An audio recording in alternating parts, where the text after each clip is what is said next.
Hello everybody, welcome back to my channel, The Medieval Reader. So it's been a while since I made a Medieval Monday video, or any video on my channel. So I wanted to resume this series. It's a series that I really enjoy making. And today I want to talk about a civil war. The Armagnac-Burgundian Civil War that was fought in France in the early 15th century. So that's the early 1400s. And I was inspired by this book, Joan of Arc, A History by Helen Castor. I will talk a little bit about this book at the very end.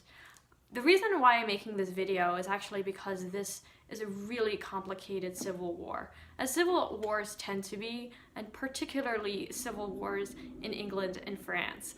So I wanted to summarize it all and then have this video so that I can go back to it and listen to it myself, so I can constantly be reminded of who was in power and who was fighting whom and all of that.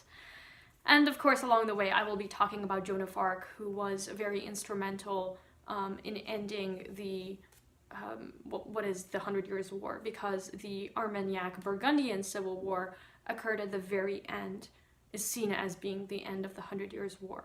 There were a series of wars that culminated in this one. Okay, so what you need to know is that there are two houses. There's King Charles V, who was king at the time, and he was of the Armagnac house. And then his brother was Philip the Bold, who was the Duke of Burgundy, so he was of the Burgundian house. So when Charles V died, his son, Charles VI, was too young to be king, so he needed a regent, and so Philip the Bold was the regent while Charles VI was a child. Of course, once he was of age, he became the king. Charles V also had another son named Louis. He was Louis, Duke of Orléans. There was a lot of rumors in the kingdom that he was having affairs with Isabeau of Bavaria. Isabeau de Bavière in French, Isabeau of Bavaria, who was Charles VI's wife. And some rumors that their son, Charles VII, was fathered by Louis, Duke of Orléans. Now these rumors were really benefiting the Burgundians, who were having their own territorial conflicts with the Armagnac. And in particular, John the Fearless, who was the son of Philip the Bold, whom, as I just said, was the Duke of Burgundy and the former regent when Charles VI was a child. Now, John the Fearless is very angry and he wants to defeat the Armagnac. And so he assassinates Louis, Duke of Orléans. Now, Louis's son is Charles, Duke of Orléans. As you can see, there are quite a few people named Charles. And Charles wants to avenge the death of his father, Louis. And this is what sparks the 30-year civil war between the Armagnac and Burgundian houses. Now, the English are conquering France, and John the Fearless actually helps Henry V of England to defeat the Armagnac at the Battle of Agincourt, which was fought in 1415. But unfortunately, Henry V died before Charles VI, so he couldn't take over the throne after Charles VI's death. Henry V signed this Treaty of Troyes, making the English basically the successors of the French kings. And so Henry V would have been the King of France if he hadn't died before Charles VI, who was still king. He was, however, mentally ill. So Charles VI was king, but he was mentally ill, which is one of the, really the major reason why there's all of these battles fought over succession, is because, you know, he is insane, and so he cannot control the kingdom, and you have all of these fights between the Armagnac and the Burgundians over territory, over, you know, who's going to succeed him. So after Henry V died, then Charles VI dies, and you get Henry VI, who then assumes the throne. But Charles VII is supposed to be the king. he is the Dauphin. At least that's what the Armagnac claim.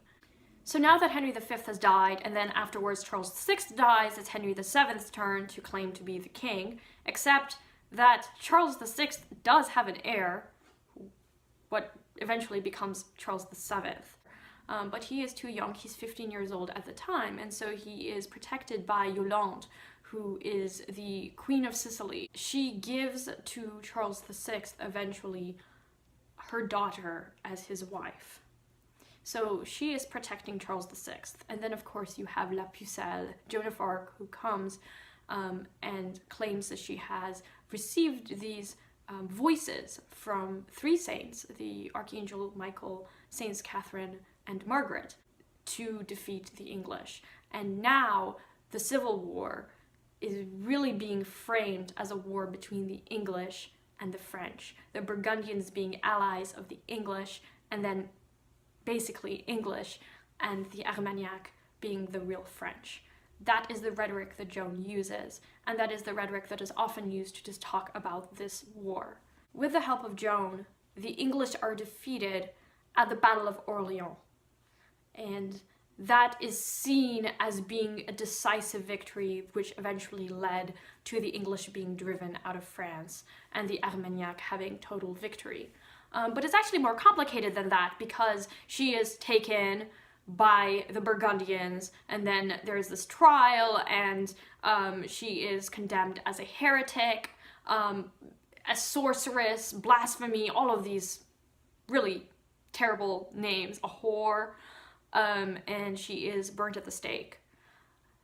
And then later there is the rehabilitation, which very conveniently occurs when Charles VII is king, because Joan had witnessed Charles VII's coronation at Reims, and at this point, after Joan has been executed and, you know, a few years have passed, at this point Charles VII has reconquered much of the territory that the English had taken, and there was only Paris left. And so it was very convenient to rehabilitate Joan, just as it was very convenient to condemn Joan, which is one of the major points that Helen Castor makes in her book on the biography of Joan of Arc, is that this is very political.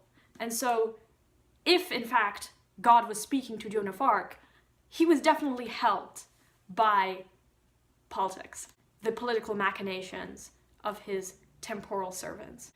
So Charles, at this point, the English are having their own battles to deal with. They're already losing interest in France, and the Burgundian who is still alive is Philip the Good, who was the son of John the Fearless. There's also this other factor. When Charles VI was still very young, some of his supporters had assassinated John the Fearless. And so John the Fearless's son, Philip the Good, held a grudge against the Armagnac for having killed his father. And so for Charles VII to eventually take Paris, he had to make this deal with Philip the Good, saying that Philip didn't have to recognize him as king, and in return Philip would release Charles, Duke of Orleans, who, if you recall, was one of Charles V's sons. He had been imprisoned by the Bourguignon. So anyway, that's how the battle ends. And yeah, it's really, really crazy and messy. Hopefully this made some sense. Make sure to ask me in the comments for further clarification. Thank you everybody for watching, and I will talk to you later. Bye now.